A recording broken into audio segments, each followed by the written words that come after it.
CashFlow Diary Podcast, episode 167. Welcome to yet another exciting episode of the CashFlow Diary Podcast, the podcast that teaches you insider tips, tactics, and strategies for creating leverage streams of cash flow into your life. Learn from top-performing entrepreneurs, business owners, investors, and thought leaders from across the globe as they share their secrets to success. Like what you learn on this and other CashFlow Diary podcast episodes? Go to learninvestingnow.com and sign up to receive powerful tips and information that will help you succeed as an entrepreneur and investor. Now, here's your host, investor, entrepreneur, business owner, educator, speaker, author, and master facilitator of Robert Kiyosaki's cash flow game, Jay Massey. All right, and welcome to another episode of the CashFlow Diary Podcast. I am your host, Jay Massey, and I am excited for what you are going to hear and learn today. Now, many of you, if you've seen me in person or if you've known me for any length of time, you know that I can often be distracted. I see opportunity everywhere we go. I mean, once your mind has been trained to recognize opportunity, it's kind of hard to pass it by. And well, today's guest calls himself the ADD entrepreneur, and I can completely understand because every time he sees an opportunity, he seems to take advantage of it himself. Most importantly, he's also known as a billion-dollar real estate agent. Now, that's billion with a B. Many of you have heard of many million-dollar real estate agents. Today, we're talking with billion-dollar real estate agents, New York Times international best-selling author, and a host of a brand new real estate podcast where our guest actually interviews real estate rock stars. I'll give you one guess who's been a guest on his show, but I think you already know. With that being said, though, the thing that I'm the most impressed about is that many of us have talked to many different agents. We've dealt with realtors on all different levels. Here's one of the realtors who actually owns the product that he sells. Help me welcome Mr. Pat Hiban. Pat, you there? Yes, sir. Thank you, Jay. Well, first, I just want to thank you for actually owning the product you sell. There's so many realtors that we run into that, well, don't. Yeah, false prophets, right? And some of them even rent. It's just very, very frustrating sometimes. It's like, yeah, I specialize in investment. Do you own any? No. Well, you're not too special then. Not too special. Now, one of the things that I want to do is I often ask everybody the same question. I look at today's entrepreneurs, and you are clearly that. Like yesterday's superheroes, Batman, Robin, Superman, the Flash, whatever floats your boat. The point is, I look at today's entrepreneurs alike like that because yesterday's superheroes, they get dressed up and they save people using their special skills and talents and occasional tool belts to go out there and save people from their own mistakes and self in some way, shape, or form, improving the lives of other people. I think entrepreneurs do the exact same thing. However, just like superheroes, before they were super, they were just, people. They had an origin story. They started somewhere, somehow, one day, and then boom, they appeared on the scene. What I'd love to know is before you called yourself the ADD entrepreneur or the billion-dollar real estate agent, who is Pat Hiban? Yeah, that's a cool question. I mean, I would say I was lost. I mean, a lot of people say to me, hey, why did you get into real estate? Because essentially a little bit of my story, Jay, is, I started out as a real estate agent, and then I built a real estate team, became a real estate broker, became a real estate investor, and then became an investor in small companies.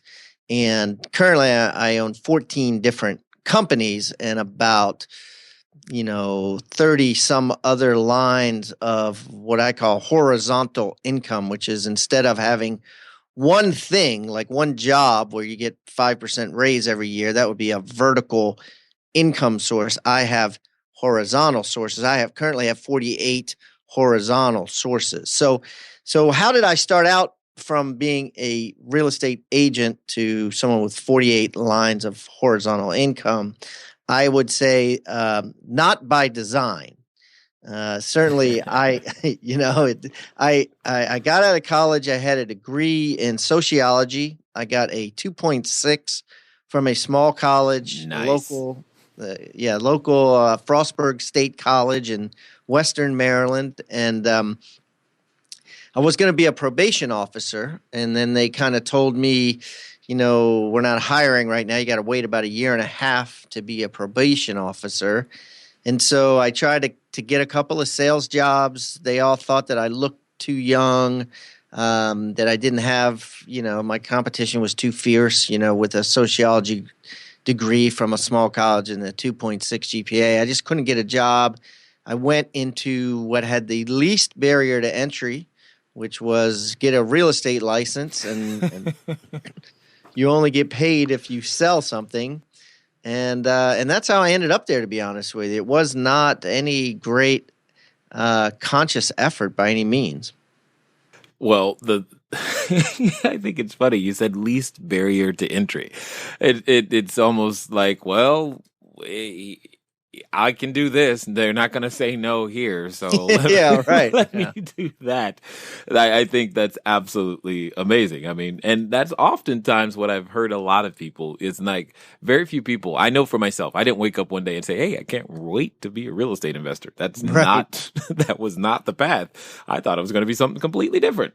But probation officer probably is one of the most unique things that I have heard thus far. So, but you've managed to do something that I find intriguing. You keep reinventing yourself or making these transitions. I know for myself, I literally just a few weeks ago bought my first chocolate company. And now I'm looking at a tech company. So as well. So it's like I'm beginning to make these transitions to other places, in terms of where the income comes from as well. But you made a transition that I think far too few make, is that you managed to get out of the commission mindset just as a real estate agent, and you cross that line over to investor. I would love for you to tell us how you managed that thought, that transition.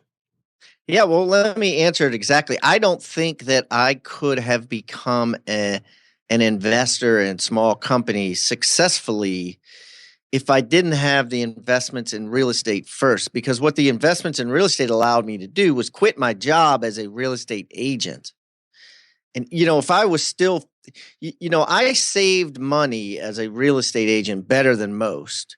Right. And then I took that money and I invested it in real estate. And then when those horizontal lines started paying me enough to pay my bills, I started saying to myself, there was almost like this pause where I was like, what would be fun to do? It was no longer about, I got to do this because I need to pay my bills. I got to sell this house. I got to do this. Instead, it became, what would be fun? And I didn't know how to answer that. And what happened was people started coming to me and saying, hey, I want to start my own business, but I don't have any money. But here's what I have. I have a black book of business that, for instance, my first business that I got into outside of real estate was a payroll company. And a friend of mine had a black book of clients that he'd been selling payroll to for a large payroll company for about 15 years. And he says, look, Pat, I got 15 years of contacts, but I got 3 little kids and a wife, and I don't, I don't have money to start this business. So I said, here, well, how about I bankroll your business, and I believe in you, and you go get it. And here it is today. Fast forward, and he's in 48 different states. He's doing close to 10,000 paychecks for different companies every month. Wow. Or every 2-week pay period. And it's very, very successful. And I kind of hit the jackpot with that. And then after that, I started saying, well, okay, so now I'm getting money from that, right? I mean, and getting a passive income, a horizontal income from that. What else is out there? And other people started coming to me, and I said, well, you're a hard worker. I know you, almost all of these. Until recently, I only invested with people that I knew. And then in the last couple of years now, I invested in some things with some people that I don't know. And the jury's not out whether they're going to work as well as the other ones, but we'll see, Right. Well, I think that's awesome, and I hope everybody hears. That 10,000 paychecks. You could say that you played a very integral role in making. I'm going to say 10,000 jobs. By making those particular choices, you enabled an entrepreneur to go out there to do that very work that he or she is designed to do. That's what we do, is we create opportunity, and you stepped into a completely different role and made that happen. And I think that's amazing. Hopefully we can create some more of those people as they're listening. Now, the other thing that I think is important for many people to say or hear is the foundation of how real estate played a role in terms of giving you what you needed to be able to go out there and to do other things. I'm curious, other than just the, income from real estate, did the experience of real estate make it easier for you to make those transitions, or was it just purely the fact that you had the passive income coming in? I think from a numerical standpoint, from a looking at numbers standpoint, and analyzing a property and its rent to price ratio, and its, how much money is this going to bring in? How much money is this going to cost? And then a tracking of, well, this one brings in $500 a month. This one brings in $3,000 a month. And looking at reports and expense reports and things like that certainly led up to being able to read a profit loss statement of a company, a balance sheet of a company, things like that. So I would say yes. Got it. And that's one of the things that I like about real estate is I feel as though by doing something that has an easy proof of concept, real estate, you can then expand and take that experience to something that has a more difficult proof of concept, i.e. nearly any other business on the planet is in that category. And it gives you a very good foundation in order to build passive income or cash flow, or as you like to say, lines of horizontal income. That's definitely something that, I appreciate a lot. Speaking of the horizontal income, why don't you explain, if you will, a little bit, because I know you and I have talked about it before, but explain to those who may not have heard the term or how that applies, especially because they may have a different understanding, especially if they do apartment buildings or commercial real estate, what you mean by a horizontal line of income. Okay, so for instance, the easiest way to look at this is my first horizontal line of income was a house that I bought and I rented out. So if I have a mortgage payment on a house of $1,000 and the rent is $2,000, then I'm making $1,000 profit. That $1,000 is a horizontal line of income, meaning I'm going to get paid that $1,000 every month in my mailbox or in my bank account without me doing any work. So rather than just one house that's doing that, I have 48. Now, some of them are an apartment building. I have 7 apartment buildings. So those could be big, could be not so big, depending on how well they're doing. Don't let that fool you that just because you say I have an apartment building, that I'm going to be making, $10,000 or $100,000 a month on that. That's not true. Some of them don't pay anything. Some of them pay me, a couple $1,000s or more a month. But the point being that the ones that pay me are horizontal lines, all stacked in a row. And if I have, let's say, $5,000 a month coming from Infinity HR, my payroll company, and I have $5,000 a month coming from some Section 8 rentals I have in Baltimore City, and then I have another $5,000 a month coming from some college apartments at University of Maryland College Park.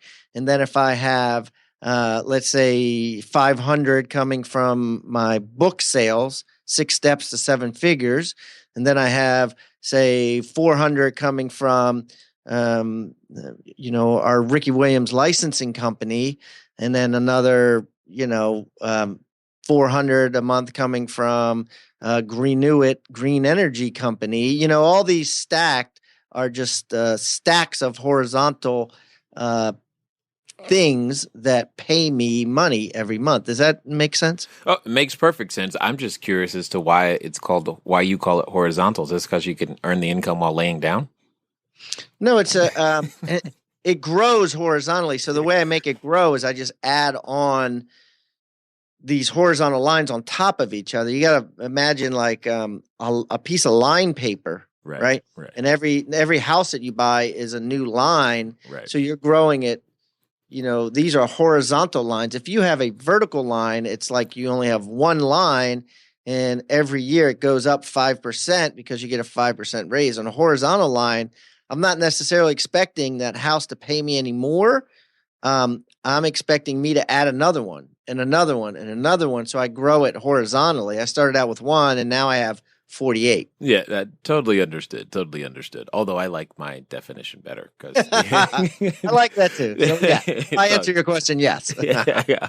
It's all good. It's all good. Now, you just right there proved why you call yourself the ADD entrepreneur, which is great. And I think many people can gather that, diversification is definitely something that's important.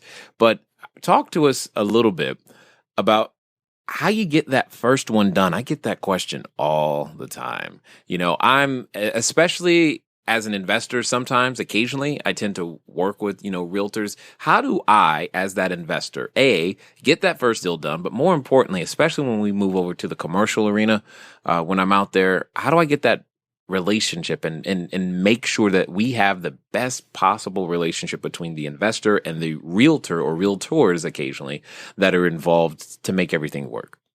So is the question, how do you get the first a private company done, or how to get the first piece of real estate done? Got it. I forget. I was specifically referring to the first piece of real estate. Then I was specifically referring to how to do it with a realtor. And then now that you brought it up, let's talk about the private company too, because I'm guessing if I don't, I'm going to get a whole bunch of emails saying, Jay, why didn't you ask him about the private company? So let's avoid that. Okay. So I'll do them. And what I did was like 3 steps. I mean, you can't, generally what I find is if someone if you don't own any real estate and you don't own any other companies, and your neighbor comes and says, hey, I want to open up a bar, and you give him 50 grand to open up that bar, chances are you're going to lose that 50,000, right? You're jumping way ahead. So what I did is 3 steps. I started with a monopoly game, right? I bought little greenhouses, and then I traded them in for big red hotels.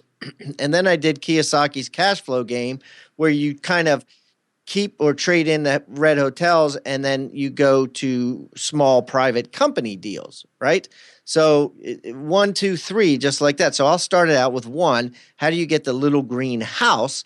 And here's how you do it. You take your vertical job, your job where you're only growing a certain amount every year, and you make sure that you live below your means and you save money. And then you take that money, and it doesn't have to be much. It could be 10 grand or so. And you buy, it could be 5 grand. It could be nothing, right? But you save some money. And let's say most people are going to need some money. I know you've done it with credit cards and things like that. But let's just say realistically, if you want to do it the traditional way, you put 20% down on a house, you buy it, and then you rent it out. And that's simply what I did. I saved money. I took the down payment, 20%, put it on a house, rented it out, bought another one. And then I did that over 50 times until I got enough money to buy into a shopping center. And a lot of times with the bigger deals, you need partners. It's just part of the deal. They're so expensive that it's better if you have a couple of partners. They're certainly easier. So like the shopping center, I have 2 partners. Some of my apartment buildings, I have as little as 4 partners and as much as 15 partners. And that's easier to do that way. And so I've done that. We work with a company called DAPT Acquisitions that I'm involved in, DAPT Acquisitions, and you can Google that. And we syndicate apartment deals and find apartment deals. And so anyways, to make a long story short, with partners, it's easier to get involved in that. And then once you have enough money coming in there, then you could get into the riskier things. And these are riskier if you're kind of like if you're going to play craps or gamble on a craps table. These are your hard eights, or your hard sixes. These are your plays that are going to be more about equity increase or speculative equity increase than they are about cash flow. Up until this point, all I bought was for cash flow, right? This house is going to cash flow me $200 a month. This apartment building is going to cash flow me $8,000 a month or whatever it is, right? So the private companies, it's harder to guarantee a cash flow because when you're investing there, a lot of times there is no cash flow. There's very little. Right. So, and that's how I did it. So then I just started putting money into, chunks of money into companies to help either people start them, to help them go through a growth mode, or to start them myself. Got it. So let me ask you this. Now that you've had all of these experiences in various different vertical markets, etc., is there anything that you would tell your younger self to do differently, and still give yourself the same shot at arriving where you are today? Well, I think there's certainly, as I look back, and so I'm looking back 27 years, right? I graduated college 27 years ago. So I would say that if I look at the points where I made the most money, they were in the ascending markets, the ascending real estate market, for instance. So if you could find, and what I did is I was in real estate for a while before the tsunami hit with real estate prices and real estate transactions, which meant real estate commissions, more real estate commissions to me. So I was kind of building a surfboard, an incredible surfboard for 10 years or more before the wave came, where I was able to ride that wave really well. And that's probably a 5-year period where I got really lucky and made a lot of money. And so what I tell my younger self is, be looking for where those waves are going to be if I had to start all over again. It took a long time for me to get to that wave, 10 or 15 years. And I think there's other waves out there that people can ride. I mean, if you're completely free, there's certainly, all kinds of different technological waves that you can ride. There's a marijuana wave that you can ride currently now. There's waves that are coming out where I think there's going to be just an absolute ton of growth. And I would say look for those waves and try to swim your surfboard out to them. Does that make sense? Is that a good lesson? Yeah, I get it. And that as Wayne Gretzky would say, skate to where the puck is going, and that you're saying the same thing, which then begs the question. You did not say the conspicuous thing that was absent from your waves was any other real estate. So are you saying the wave is gone? Are we in what would you say? All right. Now, I'm going to get you to his answer in just a second. You'll find out what he thinks about real estate. Most importantly, should you buy more of it? What I want to do is I want to make sure that everybody knows that we are still giving away a cash flow game every week to individuals who leave a review. That's all you got to do. Go over to iTunes, leave a written review so that way I know your name. Listen on the following Mondays and you can find out if you won. Today's winner is Brian Auger. Brian Auger, send an email over to info@cashflowdiary.com so that way we can get you your cash flow board game. If you want to win, all you got to do is enter. So here's what we're going to do. We're going to get you back to Pat so you can find out what to do with your real estate. Yeah, that's kind of a good question. I think there's certainly, the real estate market today is very, friendly and ascending in certain markets. I mean, there's markets out there, parts of California, San Francisco, San Diego, parts of Texas, Austin, Texas, that are just going buck wild when it comes to appreciation, and they got this crazy seller's market beyond anything anybody saw in 2002 to 2006, so there's certainly ascension there. Is that too late? I don't know. A lot of people say that's the beginning of a bubble in those areas. Some people say no, it's gonna, we're gonna continue to crush it. There's, I had a fortunate opportunity to have dinner with Robert Kiyosaki last month, and he was saying how he's getting out of a lot of real estate, or not necessarily getting out. He's not buying real estate like he was, and he's conserving his money. And then when oil hits like $40 a barrel, or whatever, he's going to back his truck up to it. So, there's people out there, brilliant minds like Robert Kiyosaki, that are saying stop buying real estate, or only buy it if it's like a massively confident cash flow deal.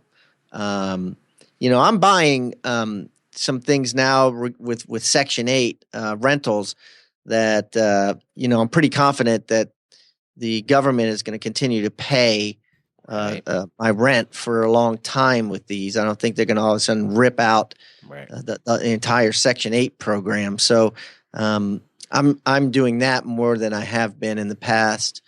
And I'm still buying, but I'm not buying probably like I was 3 years ago. So I hope that answers your question a little bit there. Oh, not only does it answer the question, it probably helps a few people understand why we've purchased the apartment complexes that we've purchased, or the cell phone towers and shopping centers specifically that we've chosen to go after. You're only validating a lot of the same things that we've talked about either on previous episodes or inside of our membership program. So it makes perfect sense. And it's funny how small the world of real estate is. I was actually just on stage with Mr. Kiyosaki last week out in Cancun. So it was pretty cool to catch up with him again and to kind of rehash some of those things and listen to him speak.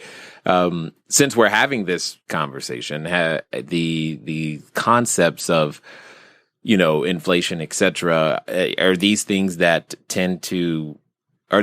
you specifically you find yourself concerned about? And if so, what would you say you're doing at this moment to hedge or protect yourself in that particular area? Yeah. Another dynamite question. It's a simple answer. I think conserve cash. You mentioned inflation. I do. If you think about it, I do think that things in America are too expensive. Use college tuition. I got 2 girls in college right now, so I'll use that as a great example. I think that's ridiculously expensive if you think how much a college education costs. There's a lot of things out there like that are inflated, in my opinion, and so could we see a deflation in things? And I think absolutely. I think that there's a lot of things overpriced. That being said, I'm not an economist, and I don't know. But I like the idea of having cash, more cash than I had yesterday. If that answers your question, I'm going to start conserving a little more cash than I have in the past. Totally understood. And the thing I really want to bring to everybody is that there are writings on the wall. It's mostly following our DIP process, data to information to interpretation process, to figure out what it is that you need to do. As you're hearing our guest talk about the strategies that he's employing, you know what we're doing. So at the end of the day, we all have to figure out how we're going to ride the wave or whatever, the tsunami or whatever it is that's coming. We just don't want to sit around stagnant hoping to figure it out. At the end of the day, cash flow wins, horizontal lines of income, whatever you want to call them, something has to move. And hopefully that's you, in some way, shape, or form. I like that. Something has to move. And it's you. And I like how you said cash flow because, if you're not buying for equity, which generally appreciation or, equity increase, which generally I don't. I have been lately just from a boredom standpoint, it's funner, you know what I mean? But the majority of my holdings are cash flow holdings. And if you're buying straight cash flow and you're confident in said cash flow, then you don't have to worry as much about conserving money and having cash. So if you just keep focusing on cash flow, and cash flow will never go out of style. That buying a house for $100,000 and getting $1,400 or $1,200 a month in rent is never going to go out of style. I agree with you on that one, sir, 100%. So I guess if you were getting started today, would you still do it the same way? Like I'm guessing there's a number of people who are listening right now who are considering maybe their first single family house, apartment building, or, whatever. Is there anything that you would do differently about the way that you were starting if you were starting right now? No, I think I did it right because I see, I don't mean to sound egotistical, but I started right with a lot of real estate agents and a lot of people, whether they were in my graduating class or they were in my real estate office when I was a freshman real estate agent, and they did it wrong, right? So I would say I wouldn't change my path at all. If I did change one thing, I probably would have leveraged sooner, meaning built a team sooner. But at the same time, in certain markets, if you leverage too much in the wrong market, that's how you go broke. So I really wouldn't change a lot of how I did it.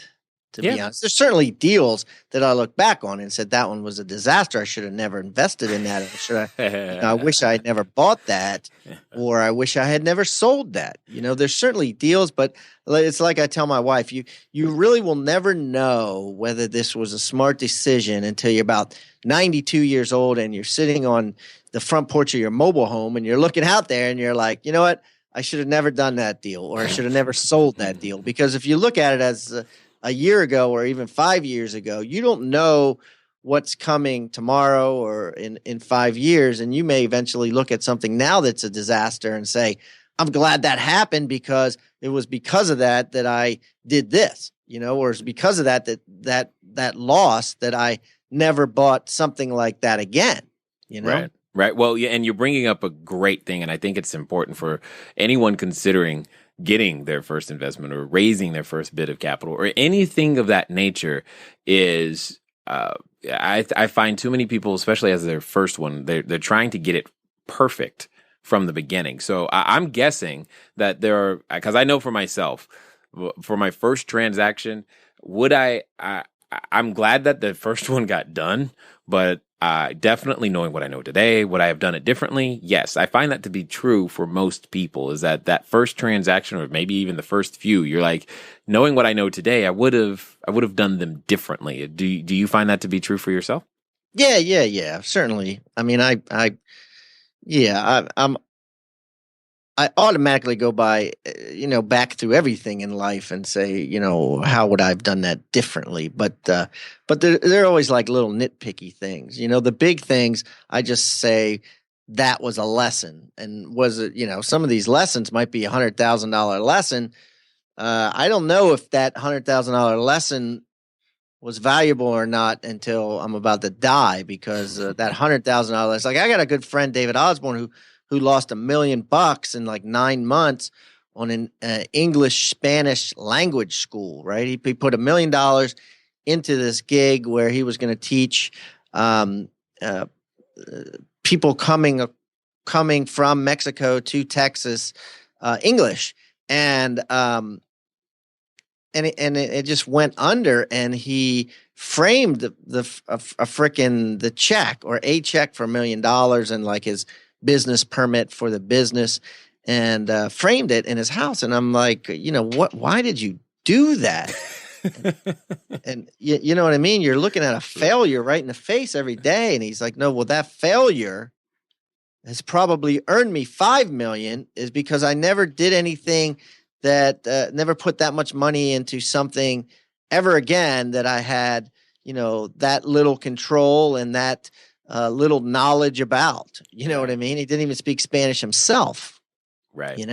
Right. And so that was a great lesson for him, and it works for him, if that makes sense. Oh, it makes perfect sense. It's one of the things that I like to remind people is that you just paid full price for an experience, a lesson, a something that you've just learned.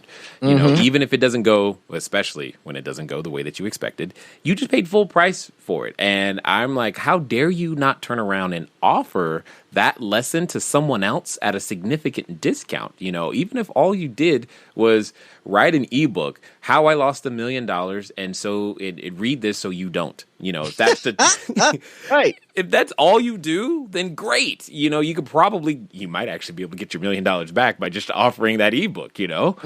And those lessons are so valuable. So, which brings up something that I feel I'm very passionate about, in that I think our school system does us a disservice in teaching us how to fail. And I think it's a very necessary skill set for every entrepreneur to learn. And you've traveled through many different industries, so you've had to have seen this, or at least had to have developed some way of dealing with things not going the way that you intend. And I'm just curious, your concepts or thought processes around, failing and how an entrepreneur is to cope with those things. Yeah, that's great. Okay, so let me answer that from a practical standpoint, first of all, and a lot of these answers are cliches, but a very cliche answer is exercise, right? I think that if you exercise, it's a lot easier to deal with failure and stress and things that are on your mind. Communicate, venting, having a group of people around you that speak your language. I'm in a group called GoBundance, and basically it's a men's only fraternity for businessmen that like to make money and talk about it. And so what we do is, if we have a failure, we can discuss it within the group, and other people get it. They're not like, who is this jerk talking about losing $100,000? Right.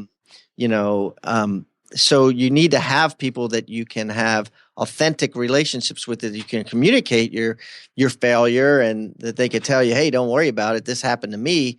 I lost $1 million on a business, or I did that too on a house. And next time when you buy a house, make sure you do this instead of that. That's how you buy houses. You know what I mean? So it's twofold. It's pretty vast, but make sure you have a mastermind of people that you can vent to, and also just exercise and get outside and do things that are going to automatically decrease your stress level or help pound that stress level into the ground. Yeah, no doubt. Well, having had opportunity to converse with you before, I know that you definitely take advantage of the outside of things. So, because that's just, we all have to figure out a way to manage those things. And that's kind of part of it.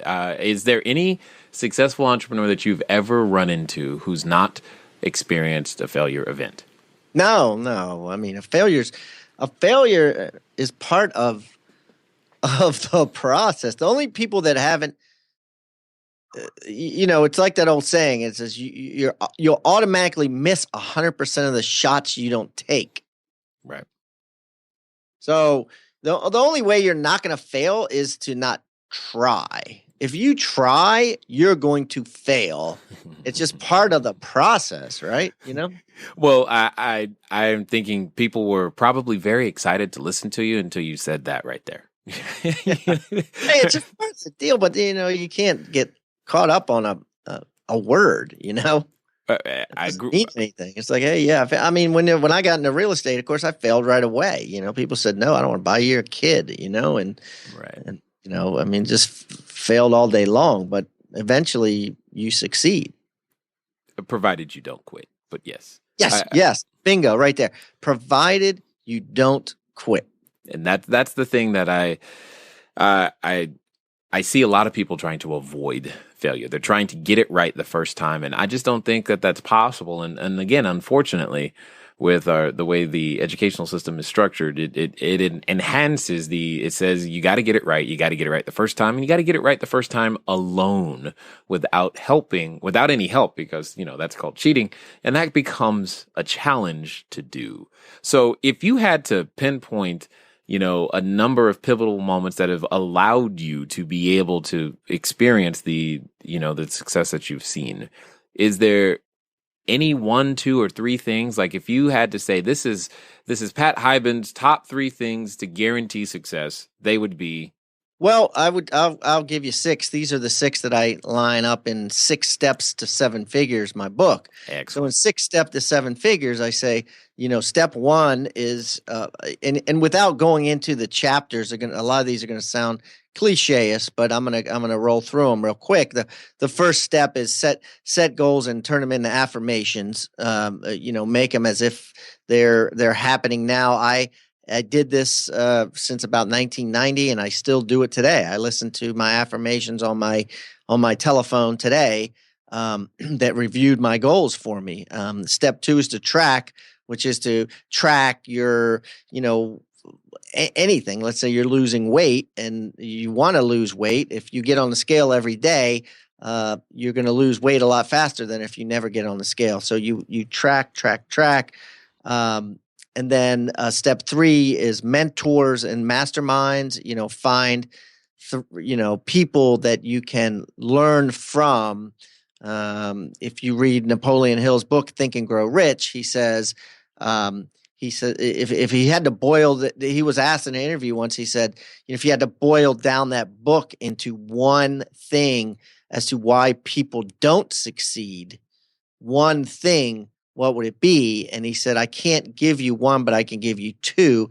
He said, number one, which was your first statement, which was they give up too soon, right? They give up too soon. They don't keep failing until they succeed. And then he said, number two, they fail to realize and experience the mastermind concept, which he was the one who actually created it, which was basically that 2 minds equal 3. So if you get 2 minds together, it has the same power as 3 people thinking individually.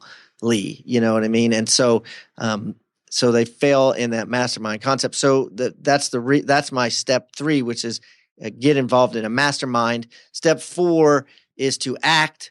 Nothing great comes without sacrifice. You got to be in that fire mode, meaning you can't. A lot of people get stuck in that ready aim. Some days you just got to work and fire. You have to act in order to receive. And then step 5 is build. And a mentor of mine used to always tell me, Pat, he said, build on a success up, not from the ground up.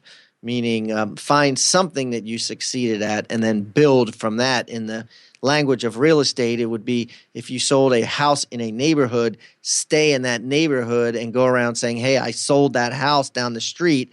I'm a neighborhood expert. So you're building on a success up versus the ground up, whereas you're going to a different neighborhood where you've never sold anything before. So that would be build. And then the last, which you're going to love, is invest. And I talk about in the book how I went from, a saver to a investor to, to the little greenhouses, to the big red hotels, to the small company. So that would be the 6 steps. Got it. Excellent. Now, for those that have, managed to listen this far and probably want to know more about what you're up to, what's going to be the best way for them to find out either about you or what you guys are over there doing at GoBundance? Okay, so with GoBundance, basically the easiest thing to do is just go to our website. It's easy. It's Go, and then it's BUNDANCE, It's GOBUNDANCE. And there's a whole calendar there of events that you can come to as a guest. We have a big one coming up in July in Denver, Colorado, where we're going to climb a 14,000 foot mountain, kind of hike it. We're going to see a concert at Red Rocks, which is on a lot of people's bucket list items.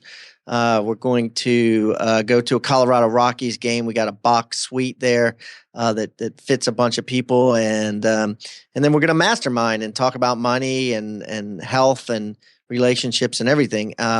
So you go to GoBundance.com for that, and then for my book or any information on my podcasts and anything you need to know, you could either go to PatHiban.com or you can simply just Google me.